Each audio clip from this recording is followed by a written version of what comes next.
kami dan langsung saja kita akan ikuti dialog interaktif luar studio langsung dari Vihara Sasana Dipa di Jalan Gunung Lokon Makassar dipandu presenter Rahmadani. Dani silahkan. Ya baik, terima kasih rekan Idan dan pendengar dimanapun Anda berada. Assalamualaikum warahmatullahi wabarakatuh dan selamat pagi pendengar dimanapun Anda berada. Di hari ini, di hari Selasa tanggal 25 Mei 2021, kita bersama di Vihara Sasana Dipa ya, Jalan Gunung Lokon Makassar untuk melaksanakan dialog luar studio interaktif yang hari ini mengangkat topik momentum Waisak, cinta kasih merajuk kebinekaan ya. Narasumber kami di pagi hari ini bersama dengan Ketua Persatuan Umat Buddha Indonesia Sulawesi Selatan Permabudi, Yung Rizal. Selamat pagi Pak Yung Riz. Selamat pagi Ibu. Iya, apa kabar? Sehat? Sehat? Luar biasa sehat Iya, hari ini. baik. Luar biasa sehat. Nah, hari kita ini. juga bersama dengan Kepala Vihara dan juga Ketua Yayasan Sasana Dipa ya. Jaya Medo, kita melalui Zoom di pagi hari ini. Biku Jaya Medo saat ini berada di Malang. Selamat pagi, Biku Jaya Medo. Selamat pagi dan salam bahagia. Salam bahagia. Baik, Terima Pak kasih Biku. Pak Teh. Terima Ya, kasih, Biku Pak Teh. sehat Pak Biku. Alhamdulillah sehat. Alhamdulillah sehat berkat Baik. Tuhan Anda Ya, sekalian. kita ke Biku Jaya Medo dulu Pak Yang Riz ya.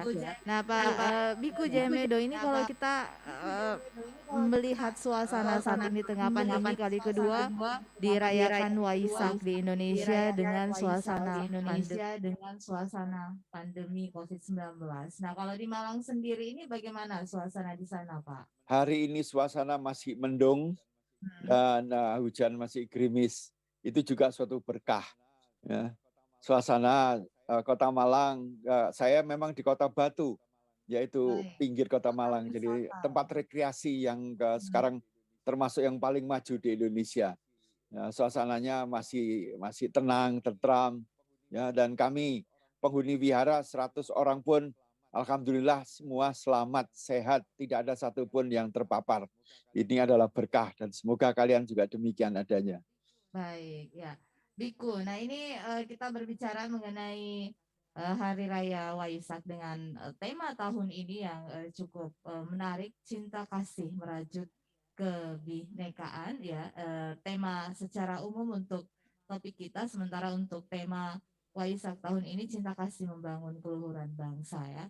Nah ini berbicara Waisak mungkin juga banyak yang ingin mengetahui sejarah perayaan Waisak itu seperti apa sejarahnya dan sebenarnya kalau berbicara juga Waisak ini perayaannya apakah memang harusnya di bulan Mei saja seperti itu ataukah memang bisa saja juga dirayakan di bulan April. Nah ini mungkin pendengar juga ingin mengetahui lebih jauh tentang sejarah Waisak ini. Silakan, Biku. Ya, baik Ibu sekalian.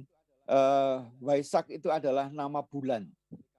Bulan ke-6 dari kalender bulan yang selalu jatuh pada bulan Mei pada Purnama Sidi, pada bulan Purnama.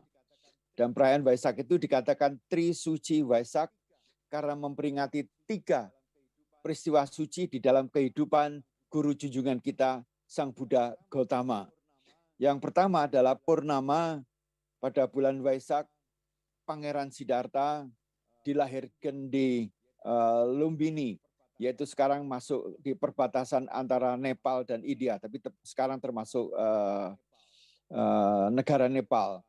Dan peristiwa yang kedua itu adalah Pertapa Gautama, itu setelah bertapa 6 tahun lamanya dan meninggalkan rumah tangganya, meninggalkan istananya, meninggalkan istri dan semuanya, bertapa dan di bawah pohon Bodhi pada Purnama Sidi itu juga mencapai pencerahan sempurna. Kalau dalam pengertian agama Islam memperoleh wahyu begitu. Tapi buat kami adalah mencapai penerangan sempurna karena usahanya sendiri. Dan peristiwa yang ketiga itu terjadi di Kusinara, di India juga, yaitu pada Purnama Sidi wafatnya Buddha Gautama. Ya, setelah 45 tahun berkelana dan membabarkan ajarannya di India. Jadi semuanya dikatakan Tri Suci Waisak karena memperingati 3 peristiwa penting pada Purnama Sidi di bulan Waisak itu pada bulan Mei, ya. memperingati sejarah kehidupan Buddha Gautama. Pertanyaan kedua tadi, jadi selalu Mei karena memang jatuhnya bulan Mei. Nah, sekarang masalahnya itu adalah pada purnama. Jadi kita mengenal adanya kalender yang berdasarkan solar, matahari, kalender Masehi. Ada juga yang murni lunar, yaitu yang dipergunakan oleh umat Islam, sehingga hari rayanya selalu maju terus, pantang mundur. Nah, yang ketiga adalah dikatakan lunisolar, yaitu yang dianut oleh India, Tiongkok, ya, kemudian juga yang digunakan oleh umat Buddha di Asia Tenggara dan sebagainya. Jadi lunisolar itu adalah menggunakan kalender lunar, tapi disesuaikan dengan solar, sehingga setahun itu bisa 13 bulan. Ada bulan sisipan, karena ada perbedaan tahun matahari itu 365, solar bulan itu 355, ke PAUD 10 hari, setiap 3 tahun tambah 30 hari, sehingga selalu ada bulan sisipan. Ya, itu yang dikatakan Adhika Sura Masa, atau orang Tionghoa mengatakan tahun Lun. Jadi setahun bukan 12 tapi 13. Kemudian yang kedua adalah bahwa untuk menentukan kalender Waisak itu, karena Purnama Sidhi tidak diatur di dalam kitab suci. Ya, oleh karena itu maka jatuhnya Purnama Sidhi menurut kalender Bali, kalender Jawa, kalender Tionghoa, kalender Thailand itu berbeda-beda. Karena itu kita bangsa Indonesia yang beragama Buddha itu terdiri pada bermacam-macam suku, maka sesepuh-sesepuh kita dahulu menggunakan patokan yaitu meteorologi dan geofisika, di mana yang dikatakan Purnama Sidhi itu adalah di mana bulan, bintang, dan matahari terletak dalam satu garis lurus. Dan itu bisa dihitung kapan detiknya tepatnya berada di garis lurus itu. Maka itu disebut sebagai detik Waisak. Di negara lain tidak pernah ada detik Waisak. Ya, harinya saja yang bisa berbeda 1 dengan 2 hari. Di dalam agama Buddha memang tidak ada sahnya ibadah, tidak ada. Jadi mau bulan ini, bisa hari ini atau besok atau lusa, tidak ada masalah. Karena menghormat kepada Yang Maha Suci sebagai guru kita itu, maka kapan saja, asal yang penting itu hatinya tenang, tentram, ikhlas, melakukan penghormatan kepada guru agung kita. Itulah jawaban saya. Ya. Nah, Biku, ini kita juga ingin mengetahui ya, Biku, sebenarnya seperti apa kegiatan-kegiatan religi dan spiritual yang dilakukan oleh umat Buddha menjelang Hari Raya Waisak ini, Biku. Ya, yang pertama ada kegiatan yang paling penting adalah kegiatan spiritual untuk memperingati 3 peristiwa suci itu, dan kemudian melakukan refleksi diri. Seberapa jauh kita itu telah melaksanakan ajaran Buddha. Ajaran yang paling utama itu apa? Jangan menggunakan kekerasan. Karena agama itu adalah dipakai untuk melakukan perdamaian. Baik. Peace in mind and peace in heart. Dengan cara demikian damai di dalam pikiran, damai di dalam hati, maka ada damai di dalam perbuatan. Jadi agama itu adalah untuk mendamaikan, bukan untuk menceraikan. Jadi bineka itu adalah alamiah, kalau dalam orang Islam akan sunatullah ya katanya begitu, ya, bahwa itu adalah suatu fakta bahwa segala sesuatu itu berbeda. Tidak ada garis tangan yang sama di seluruh dunia, tidak ada pupil yang sama. Dunia itu selalu berbeda-beda, tapi perbedaan itu bukan untuk memisahkan satu dengan lain, tapi untuk memperkokoh, memperkuat, dan mempertajam hubungan satu dengan lain. Untuk apa? Untuk kebahagiaan bersama. Dan kebahagiaan bersama itu bisa didapat kalau ada kasih dan sayang. Ya, ada metta, ada karuna, atau istilahnya lain ada love and compassion. Kalau ada love, pasti itu merekatkan satu dengan lain.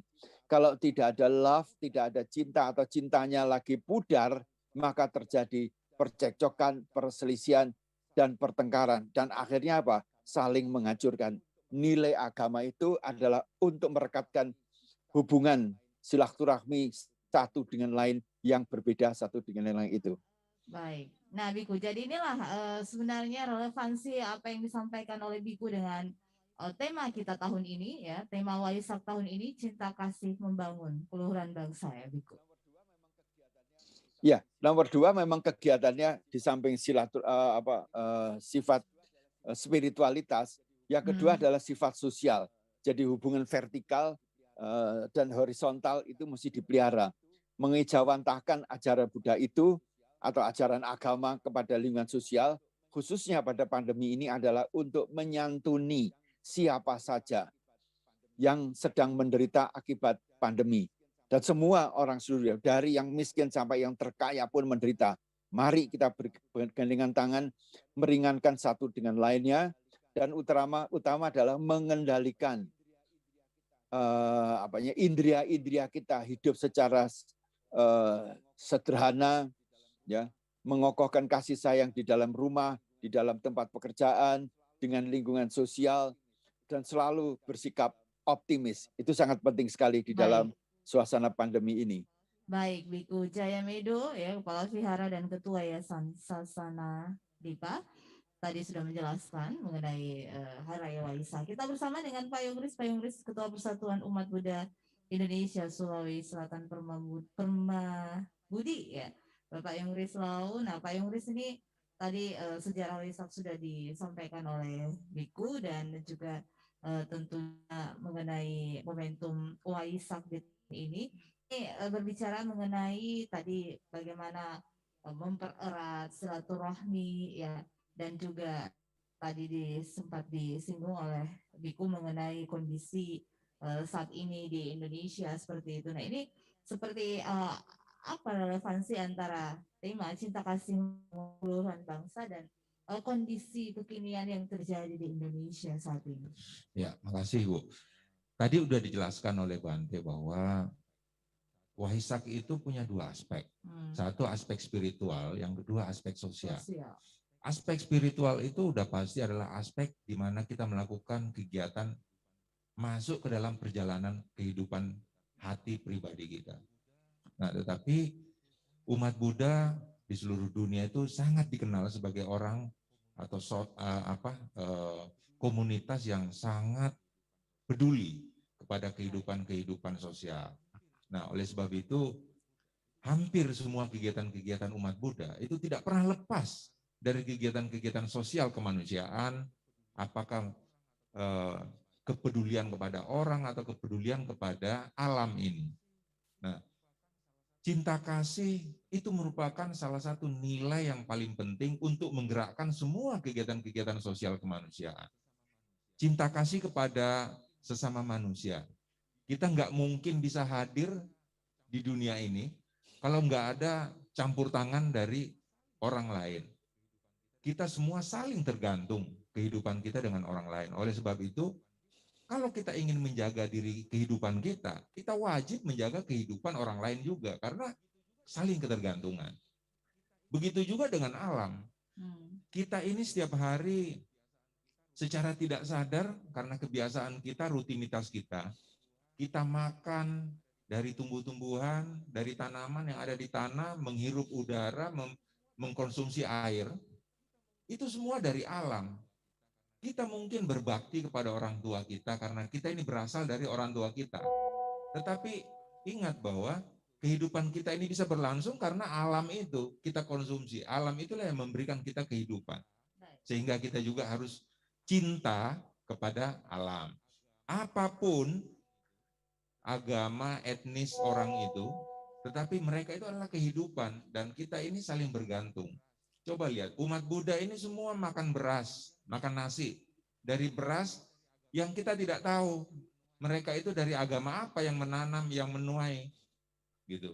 Nah, oleh sebab itu kehidupanlah yang harus kita jaga sebenarnya, terlepas dari etnis, agama, budayanya. Dan yang paling penting di sana adalah semua ini bisa kita lakukan kalau kita punya nilai cinta kasih di dalam hati kita. Baik. Itu yang paling penting. Nilai cinta kasih ya. Nah, sebentar saya mau menggambarkan dulu kepada pendengar saat ini bahwa saya duduk bersila bersama dengan Pak Yongris dengan latar belakangnya mungkin bisa dijelaskan Pak Yongris ya. Ini kita juga hadir melalui YouTube dan Zoom ya. Jadi mungkin bisa dijelaskan Pak Yongris. Mohon izin Bante, ini Bante Jayamedo sebenarnya adalah ketua wihara di sini. Baik, Ya, oke. ini sebenarnya yang paling tepat menjelaskan ini Bante Jayamedo nih. Tapi karena Ya, saya yang ada sudah. di sini. Ada di sini ya Pak Yongris. Jadi Silakan, Pak silakan Yongris dengan sudah hati, Ya, dengan senang makasih hati. Bante.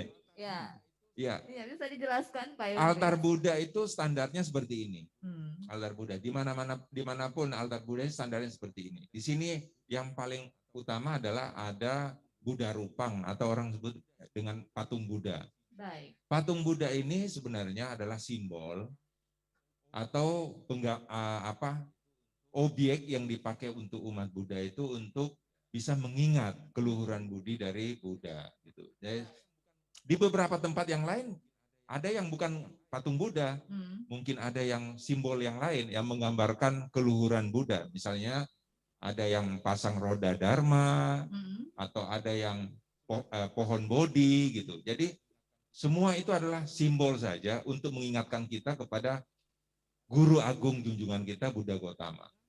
Lalu selain itu ada bunga. Kita lihat bunga itu sebenarnya, jadi kita ini setiap hari mempersembahkan bunga.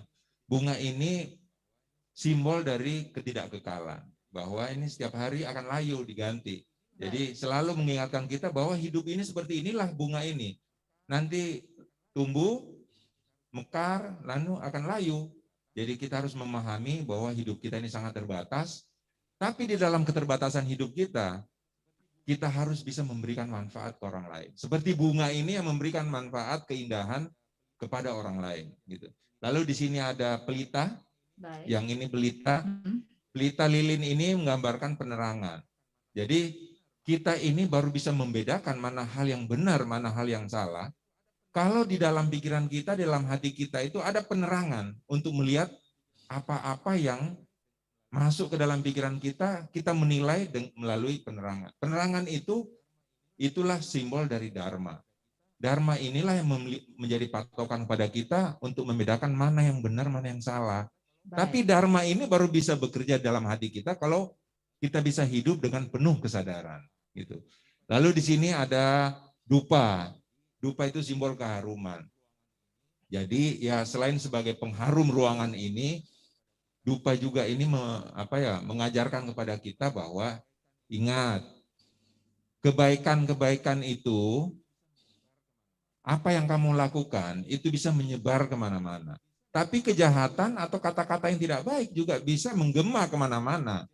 Apalagi sekarang ini melalui gadget, HP, sedikit aja bisa tersebar kemana-mana. Ya. Jadi seperti keharuman dari dupa ini, hati-hati dalam berkata-kata, hati-hati dalam berperilaku karena semua itu bisa tersebar, apalagi kalau terviral kemana-mana gitu.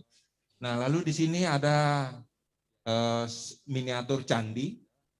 Ya candi juga itu mengingatkan kita kepada Buddha karena di beberapa tempat yang ada di seluruh dunia, candi itu merupakan monumen penghormatan mengingat kepada Buddha. Dalamnya candi biasanya ada relik Buddha atau ada relik orang suci gitu. Ini candi, ya. Stupa seperti itu, ya, stupa. Nah, sebenarnya apalagi? Ini ada juga semacam payung. Oh ya. Ini payung ini. Ini payung, ya ini. Ada bendera bendera Buddhis, Indonesia. ya betul. Jadi di semua wihara juga ada bendera Buddhis 5 warna seperti itu, biru, kuning, merah, putih, orange, ya. Itu bendera seluruh dunia, bendera Buddhis yang dipakai oleh seluruh dunia apapun sekte dia. Ini memang sudah merupakan kesepakatan umat Buddha sebagai bendera kita. Dan tidak pernah lupa di semua wihara itu pasti ada bendera merah putih. Artinya bahwa kita bisa mempunyai kecintaan kepada agama kita, tetapi ingat, kita ini hidup di Indonesia, juga harus selalu mencintai Indonesia, mendoakan Indonesia. Jadi setiap kali orang berdoa di sini, selain berdoa untuk dirinya, untuk keluarga, untuk bangsa juga penting. Inilah simbolnya. Jadi ini semua lengkap ya. Saya mau menerima ya interaktif dari pendengar yang ingin bergabung. Ya, selamat pagi. Assalamualaikum warahmatullahi wabarakatuh. Oke, di 3621853 untuk Anda yang ingin bergabung. di via telepon untuk kesempatan pagi hari ini ya. Nah, tadi Pak Yongris menyampaikan ya, ini menebar cinta kasih, ada juga dharma. Nah, ini bagaimana sebenarnya Anda melihat ya saat ini banyaknya informasi hoax yang akhirnya kita perang-perangan gitu. Nah, akhirnya juga terlalu banyak kita melihat perdamaian yang sudah semakin berkurang saat ini. Nah, ini bagaimana tentunya eh, menebar cinta kasih itu dan tadi disampaikan dharma yang juga sudah berkurang ya. Ini bagaimana tentunya untuk bisa kembali mengasah ya, mengasah cinta kasih di antara kita sama manusia sehingga kita tidak melihat pertikaian seperti itu, bahkan juga banyaknya pemecah persatuan dan kesatuan itu seperti apa untuk bisa mengasah kembali jiwa-jiwa. Baik. Ya, ada pendengar ada. ya. Okay. Baik, kita ke penelpon 3621 Selamat pagi. Selamat pagi. Halo. Waalaikumsalam. Selamat pagi. Assalamualaikum. Waalaikumsalam. Iya. Dengan Wibi, Mbak. Iya, dengan Pak siapa, Pak? Wibi. Dengan Wibi. Pak siapa? Wibi. Pak Wibi di Makassar. Pak Wibi silakan dengan Pak Yongris dan Biku Jayamedo di Malang. Silakan.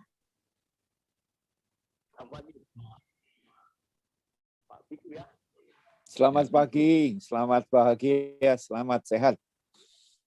Ya, begini Pak. Saya ingat belum pandemi. Itu di kampung halaman Magelang. Ini kan dekat dengan itu. Jadi acara hari Waisak itu di Pusat. Kemudian juga Stadion Mendut. Betul. Itu memang sangat meriah dan sebelum pandemi. Sepi di sana, Pak. Ya, betul. Ya, jadi momentum hari Waisak ini tentu bisa menambah. Tidak terdengar ini. Ya, silakan Pak Bibi. Bisa menambah keharmonisan kerukunan umat beragama di negara kita. Contohnya Pak, satu hal saya tandakan di sini, bahwa negara kita ini dibangun, didirikan, diperjuangkan oleh semua lapisan agama, oleh semua suku, agama, ras, semua berjuang bersatu padu hingga kita bisa merdeka. Karena ada saling gotong royong, saling bantu membantu. Kalau kita berdiri sendiri, tidak mungkin dia bisa merdeka. Dan persatuan dan kesatuan yang dilakukan oleh semua bangsa masyarakat dan agama, aja terciptalah Indonesia merdeka. Terima kasih. Baik, ya Biku dan juga Pak Yongris, silahkan untuk Anda yang ingin kembali juga bergabung 36218853. Ini mungkin masukan juga ya. Pak Wibi ini ternyata orang Magelang, silahkan Biku dijawab. Enggak kedengaran suaranya. Nggak kedengaran ya. Ini... Langsung Pak Yongris saja dari sana. Enggak kedengaran sama sekali. Baik Pak Yongris, silahkan Pak Yongris, ini masukan ya. Ini bagaimana tentunya menggalang persatuan kesatuan Indonesia dibangun oleh gotong royong ya. Nah ini tentunya untuk meraih kemerdekaan ini juga butuh perjuangan. Betul ya. Bu.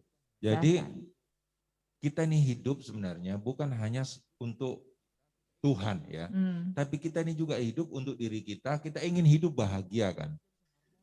Salah satu cara untuk hidup bahagia itu bagaimana kita bisa harmonis dengan orang. Dan salah satu ciri dari apakah kamu harmonis dengan orang atau enggak, itu sebenarnya dilihat dari seberapa kamu bisa membangun kebersamaan atau persatuan dengan orang. Orang yang saling konflik, gontok-gontokan, udah pasti tidak harmonis gitu.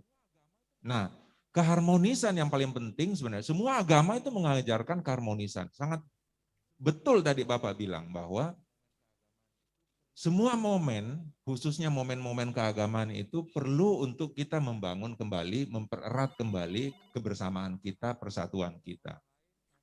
Keharmonisan kita antara kita dengan orang lain, keharmonisan antara diri kita dengan alam ini, itu sebenarnya berawal dari keharmonisan di dalam hati kita sendiri. Kalau hati kita penuh konflik, pasti itu menjadi awal untuk berkonflik dengan orang lain.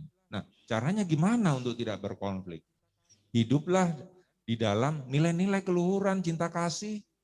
Dan tadi Ibu sudah bilang ya, cinta kasih itu kenapa sih masih terjadi konflik seperti ini, bahkan ada yang ingin memecah belah bangsa kita. Terjadi Iya, intoleransi. ada intoleransi. Sebenarnya cinta kasih itu memang penting, tapi belum cukup.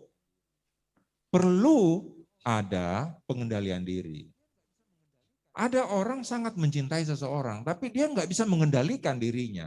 Itu juga berbahaya. Nah, pengendalian diri inilah yang diajarkan dalam ajaran penting dari Buddha, yaitu sila. Sila itu bagaimana kita bisa mengendalikan diri kita dalam menghindari perbuatan-perbuatan yang tidak baik.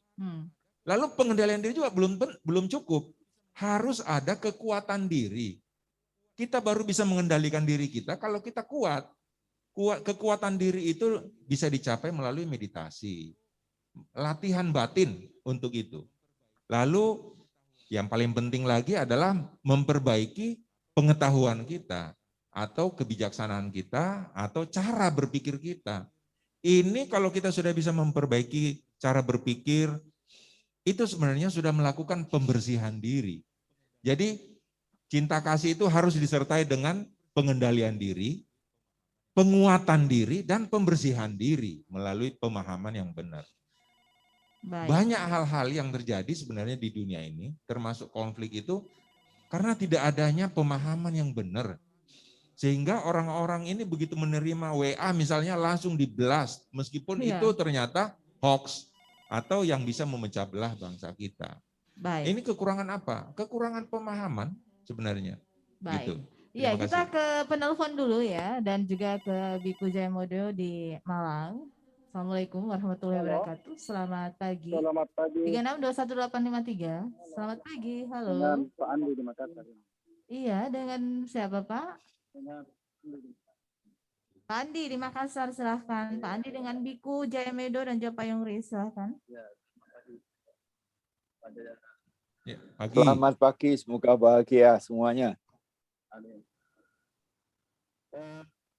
Begini, teman ya, dari dulu mantap sampai sekarang dulu kita harus antar umat beragama atau antar apa namanya, bukan saja antar beragama, itu kita damai, kita harmoni. Tapi memang sekarang pasca reformasi hal itu sudah terjadi dan akan hilang karena kenapa nilai-nilai bangsa kita itu akan selama nilai bangsa kita apa yang sekarang misalnya menghormati antar umat beragama, antar ulama, antar suku, itu selama menurut saya. Karena kenapa?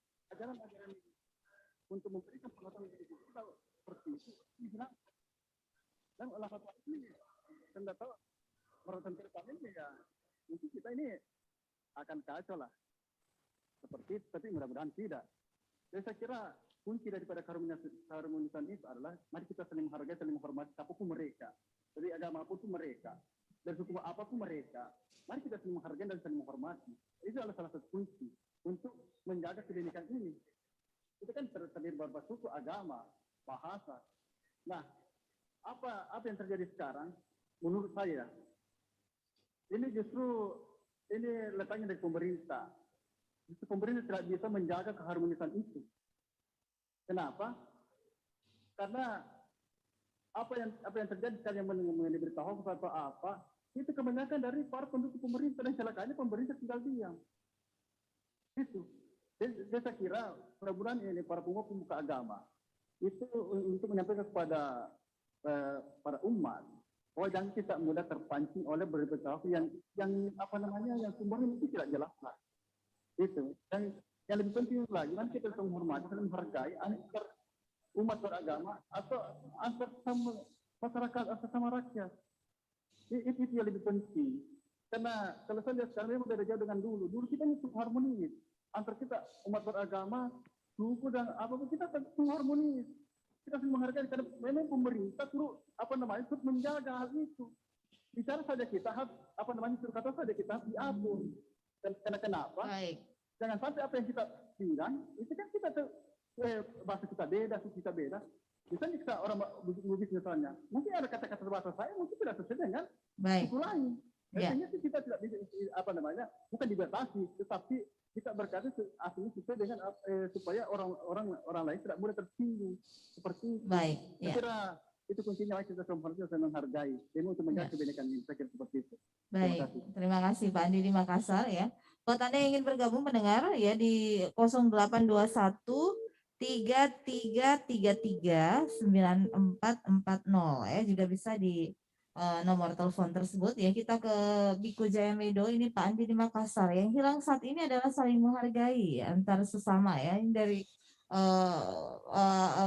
sila Pancasila yang terasa mulai berkurang, mulai menghilang adalah saling menghargai. Nah, ini bagaimana pemuka-pemuka agama juga tentunya ya, ini bisa mengasah kembali ya, menumbuhkan kembali sikap saling menghargai antar sesama manusia. Nah, ini juga ada pemerintah juga yang dikritik ini Pak, karena jangan hanya tinggal diam untuk bisa menumbuhkan kembali sikap saling menghargai. Silakan Biku Jayamedo, ini bagaimana dengan momentum Waisak untuk kembali menghidupkan sikap saling menghargai antar sama manusia, antar sama umat beragama. Silakan Biku. Ya, saya kira pendapat tadi Bapak itu adalah benar, ya, bahwa sekarang itu suasana toleransi itu sudah mulai menurun. Kalau dulu antar suku terjadi perselisihan dan itu sudah cair. Tapi sekarang dengan adanya fanatisme beragama yang merasa segala sesuatu yang punya saya itu unggul dan memaksakan kepada orang lain, ini akan menyulitkan pemerintah. Jadi peranan kita, saya tidak bisa menyalahkan pemerintah, tetapi peranan tokoh-tokoh masyarakat ini sangat penting untuk menghidupkan moderasi beragama, bukan fanatisme beragama. Kalau sama-sama fanatisme beragama mau diterapkan, maka yang ada itu benturan. Ibaratnya suami istri saja. Ya, kalau itu fanatisme pada masing-masing, fokusnya kepada diri masing-masing, maka yang ada adalah kehancuran. Pemerintah itu juga mengayomi, melindungi, dan yang paling sulit adalah bersikap netral. Tetapi kalau tekanan masyarakat begitu kuatnya, tekanan intoleransi begitu kuatnya, aparat pemerintah juga menjadi mengalami kesulitan. Karena itulah maka saya menghargai pemerintah sekarang itu mendorong moderasi beragama, diajarkan di sekolah-sekolah, di aparat-aparat pemerintah.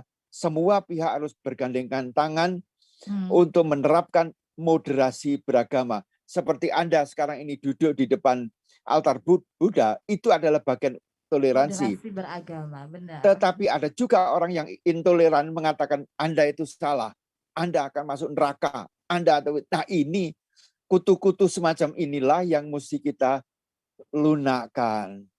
Nah, kita harus juga mempunyai kasih sayang.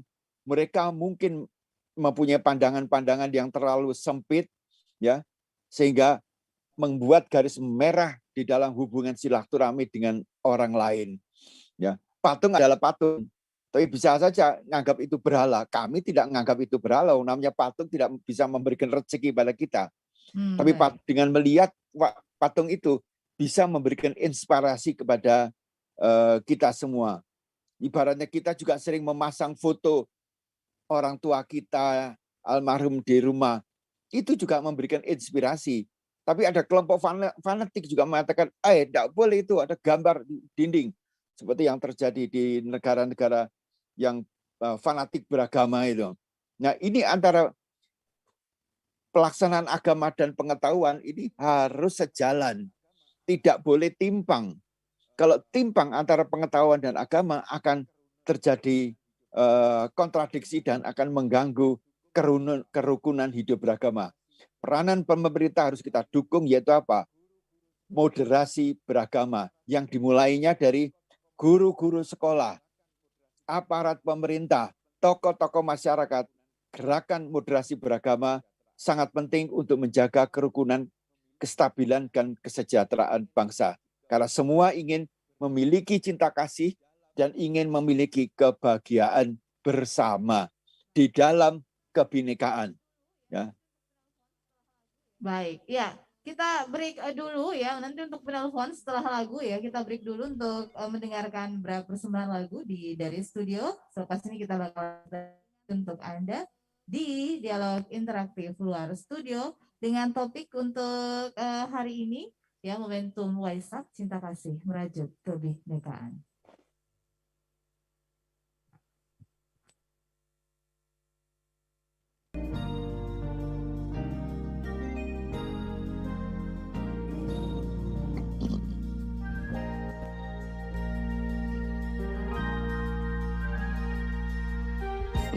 Di pagi yang ceria, cahaya pun menerpa. Kumpulan bunga di sana tanpa menyala, bagai permata menghias dunia. Hatiku menggelora, teringat akan dia. Gairah tawa candanya begitu bahagia. Seraya ku bertanya, apakah ku tergoda? Hanya karena tampannya, kumis tebalnya, laga gayanya yang mempesona. Bukan itu nyatanya, aku jadi terpana. Namun hati perilakunya berjiwa satria. Terlintas sekilas harapan yang nyata, berjumpa dengan dia yang mempesona. Masih adakah tempatku di dalam hatinya? Berilah daku setitik cinta sucimu, kasihmu, sayangmu yang abadi. Seraya ku bertanya, apakah ku tergoda? Hanya karena tampannya, kumis tebalnya, laga gayanya yang mempesona. Tersipu karena dia, melamun karena dia. Dadaku penuh asmara karena dia.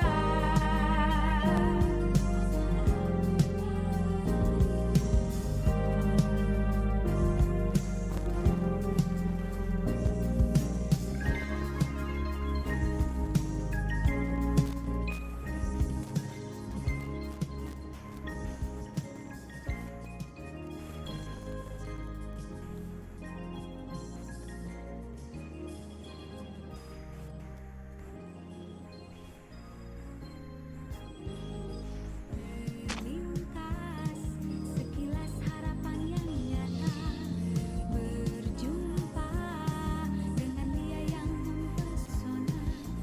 Masih adakah tempatku di dalam hatinya? Berilah daku setitik cinta sucimu, kasihmu, sayangmu. Seraya ku bertanya, Ya baik, kembali di Vihara Sasana Dipa Jalan Gunung Lokon Makassar bersama saya Dani dan tim siaran langsung kami dan juga Biku Bante Jayamedo di Kepala Vihara dan juga Ketua Yayasan Sasana Dipa dan juga Bapak Yong Rislau Ketua Perma Budi Sulawesi Selatan ya. Nah, saya tadi sempat men-stressing kata moderasi beragama. Inilah yang sebenarnya dibangun ya di Indonesia saat ini melihat suasana intoleransi yang terjadi saat ini di Indonesia. Oke, satu penelpon dulu, kita ke penelpon. Selamat pagi. Assalamualaikum warahmatullahi wabarakatuh. Iya. Baik, dengan Ibu siapa, Bu? Saya ini dari Islam dan saya sangat setuju dengan tema pembicaraan hari ini bahwa kasih sayang cinta itulah yang akan pasti memupuk yang namanya Bhinneka Tunggal Ika. Bahkan karena Islam itu Nabi Muhammad mengatakan irhamu mampil ardi irhamu kamampis samai. Kasih sayangilah apa-apa yang ada di bumi makhluk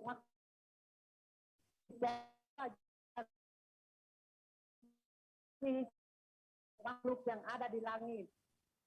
Jadi ini adalah tema yang sangat baik dan sangat jujur yang ada di hadapan publik Indonesia ini. Mudah-mudahan Sang Guru yang Maha bijaksana dan adil, yaitu Dharma, senantiasa memberikan kedamaian di hati kita dan cinta kita. Amin. Amin. Amin. Ya, tapi dengan semangat ini Ibu siapa ya? Iya, dengan Ibu Waalaikumsalam. siapa? Ya. Dengan Ismail di Sinjai Barat. dengan siapa? Ya. Ya. Lo. Baik, baik. Oke, terima kasih ya. Terima kasih. Ya, Waalaikumsalam. Waalaikumsalam. Ya, ini menggambarkan moderasi beragama saat ini ya. Tadi juga apa yang disampaikan oleh penelpon kita, ini sangat setuju dengan topik kita kali ini. Cinta kasih seperti apa juga yang diajarkan oleh agama Islam. Baik, ya satu penelpon. Halo, selamat pagi. Selamat pagi. Assalamualaikum warahmatullahi wabarakatuh. Waalaikumsalam warahmatullahi wabarakatuh. Selamat pagi. Assalamualaikum warahmatullahi wabarakatuh. Untuk Anda pendengar yang ingin bergabung. Iya, dengan siapa Pak? Pak Sewang, apa kabar? Sehat Pak Sewang? Sehat ya, Pak Sewang ini udah divaksin 2 kali loh. Dengan usia hampir 70 tahun. Silakan Pak Sewang.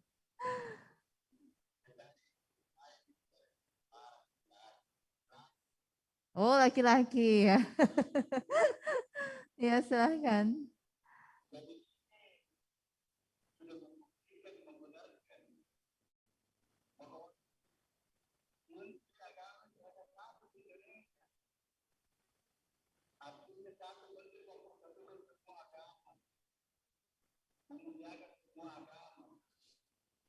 Betul.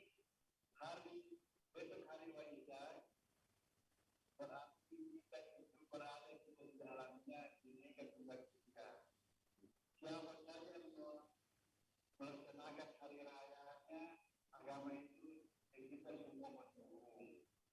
Karena kenapa? Sudah banyak tetapi kita banyak yang tidak berkata. Iya, persatuan adalah kewajiban kita. Negara kita ini tanpa persatuan kita tidak bisa kuat.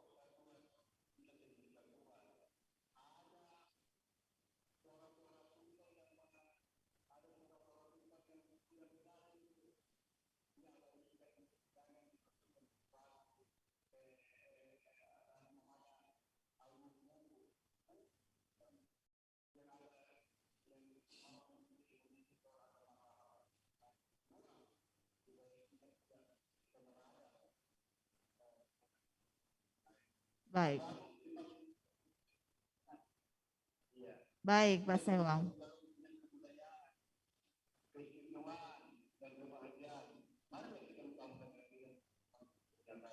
Baik. Baik. Waalaikumsalam. Terima kasih, semoga bahagia semua. Baik, iya. Ya, Baik Pak terima Sewang, terima kasih juga penelpon kami di Sinjai Barat ya, dan informasi Pak Sewang bukan ibu ya, tapi laki-laki.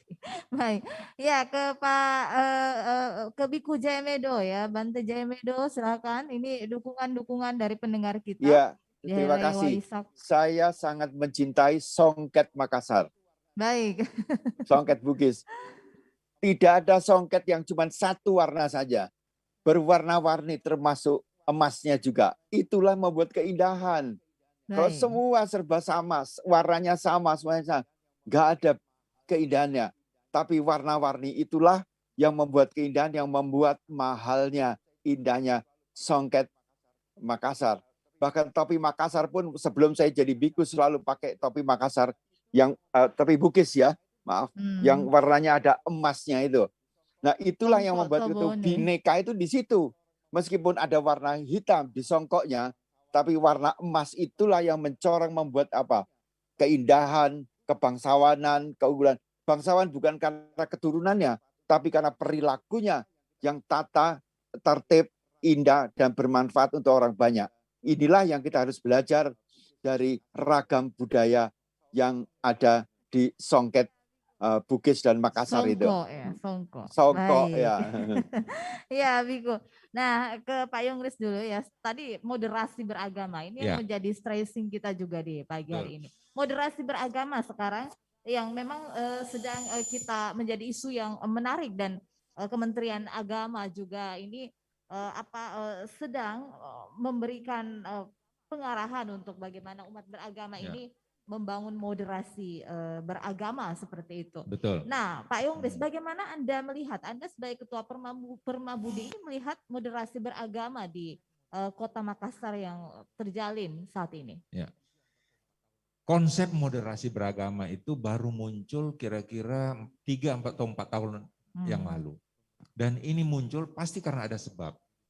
Tentu sebabnya karena pemerintah melihat bagaimana kondisi kehidupan keagamaan kita ini ada sesuatu yang harus kita benahi agar tidak berjalan liar dan bisa sesuai dengan apa yang dianggap oleh pemerintah itu baik.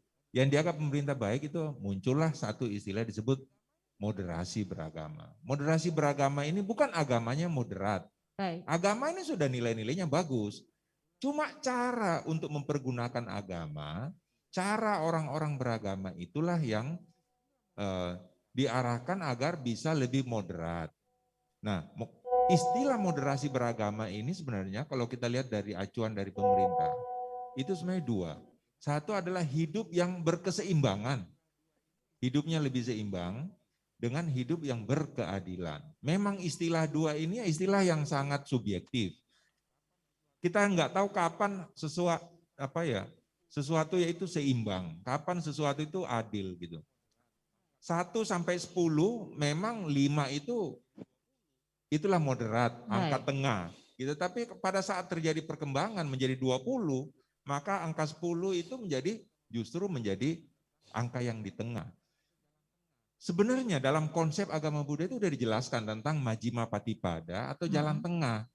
Baik. Hidup di jalan yang tengah, di jalan tengah itu atau hidup yang tidak radikal dalam menyiksa diri, memuaskan nafsu, dan tidak hidup radikal di dalam pemuasan nafsu dan tidak hidup radikal di dalam penyiksaan diri. Jadi hidup itu berada di tengah-tengah. Jadi sebenarnya Buddha itu ingin menyampaikan bahwa kalau kamu ingin bisa survive dalam kehidupan, hiduplah secara adaptif. Adaptif itu artinya kita hidup bisa selalu menyesuaikan dengan kondisi. Konsep keseimbangan ya? Iya, seimbang. Jadi begini, bumi ini, alam semesta ini, planet-planet itu tidak berbenturan. Kenapa bisa nggak berbenturan planet ini? Ini karena mereka itu bisa jalan pada orbitnya. Nah, manusia ini juga sebenarnya punya orbit yang benar, yaitu sebenarnya jalan tengah itu. Nah, mulai dari bagaimana berpikir yang benar, pemahaman yang benar, ucapan benar, penghidupan benar, ya konsentrasi yang benar, itu adalah jalan orbitnya manusia. Kalau kita bisa hidup di dalam orbit kita, yakin kita tidak akan berbenturan, seperti planet-planet itu tidak akan berbenturan. Tapi kalau dia lepas dari jalan itu, dia lepas dari jalan fitrahnya itu, maka dia akan seperti meteor yang lepas dari orbitnya lalu menghantam ke bumi. Nah, itu sebenarnya kita harus hidup di dalam nilai-nilai kebenaran, karena nilai-nilai itulah menjadi nilai-nilai jalan tengah atau nilai-nilai moderat dalam kehidupan beragama. Baik, nilai-nilai moderat dari kehidupan beragama juga ini terrealisasi dari kegiatan-kegiatan yang dilakukan Permabudi dalam menjelang Hari Raya Waisak ini, termasuk yang sebelumnya disampaikan oleh Pak Yongris adalah donor darah ya. Oh iya. Baik, silakan kegiatan-kegiatan apa saja Pak Yongris? Ya, jadi dalam masa peringatan Waisak ini kita akan melakukan sebenarnya 6 kegiatan. Sudah jalan 4, tinggal 2. Jadi ada 6 kegiatan ini, sebenarnya kegiatan ini juga merupakan wujud dari moderasi beragama. Baik. Dan bagaimana mencintai kebinekaan. Kita pernah pada tanggal 9 Mei yang lalu kita sudah adakan Permabudi beserta dengan majelis-majelis itu melakukan kegiatan donor darah. Itu kan bagaimana cara kita bisa menghargai kehidupan. Itu cukup banyak peserta dari seluruh wihara. Lalu yang kedua, tanggal 22 yang lalu kita adakan seminar kerukunan. Seluruh agama, 6 agama ini ikut jadi pembicara. Dan mereka itu menyampaikan satu konsep bagaimana sih konsep jalan tengah dalam perspektif agama-agama. Itu sangat menarik sekali. Lalu tanggal 23 yang kemarin, Permabudi bersama dengan wihara-wihara dan majelis, kita melakukan aksi peduli lingkungan yang kita sebut dengan Permabudi Cinta Alam, yaitu kita menanam 2.000 pohon mangrove. Itu dicanangkan oleh Pak Wali Kota Makassar. Kita ingin menyelamatkan satu-satunya hutan mangrove yang ada di Makassar. Kita harus selamatkan. Dan sekaligus pencanangan 1.000 pohon ketapang kencana yang mulai ditanam pada tanggal 23 itu. Nah, sebentar tanggal hari ini, tanggal 25, kita umat Buddha ini akan melakukan meditasi bersama dan doa untuk bangsa. Kita ingin mendoakan mudah-mudahan bangsa kita ini bisa cepat terbebas dari bencana pandemi ini. Baik. Juga kita bisa selalu diberikan kekuatan ya, diberikan spirit untuk selalu membangun kesejahteraan, keharmonisan bangsa kita. Baik. Ini. Dan Baik. terakhir nanti di tanggal 29 kita akan di Sulawesi Selatan ya. Di tempat ini juga Ibu, kita akan lakukan Waisak bersama. Kita harapkan Pak Gubernur ya bisa hadir, Pak Wali Kota bisa hadir di sini. Tempat ini sebenarnya bisa 400 orang, tetapi kita mungkin hadirkan hanya 30 sampai 50 orang saja ya untuk memenuhi syarat-syarat keamanan dan keselamatan kita. Jadi kita beragama itu ingin bahagia tapi juga harus selamat. Karena agama itu hadir di dunia ini untuk manusia, untuk membuat manusia ini selamat. Selamat, Gitu, menyelamatkan iya. manusia. Jangan justru karena agama, akhirnya kita konflik dan berkorban diri sia-sia atau korban harta sia-sia. Agama itu hadir untuk manusia. Baik, Gitu. baik. Terima kasih. Agama hadir untuk manusia ya. Dan kita ke Biku Jaya Medo ya, Biku. Nah, terakhir ya, Biku sebagai closing statement Anda. Nah, apa yang tentunya bisa kita lakukan untuk kembali ya, untuk kembali mengamalkan keluhuran bangsa Indonesia, bangsa kita ini? Silakan, Biku. Ya, bangsa Indonesia itu pasti memiliki keluhuran. Ya, keluhuran itu berasal dari siapa? Dari leluhur. Leluhur itu apa? Mereka yang mempunyai jiwa dan perilaku yang luhur, layak dipuji dan berkorban untuk kemanusiaan. Karena itulah maka nilai-nilai kemanusiaan ini harus diutamakan. Ya, agama itu hanya alat untuk kita bisa membahagiakan orang lain. Ya, bahwa agama itu dan hidup kita itu apa? Untuk membahagiakan orang lain. Baik. Orang lain itu siapa? Nomor satu adalah saya ingin bahagia. Saya tidak ingin menderita.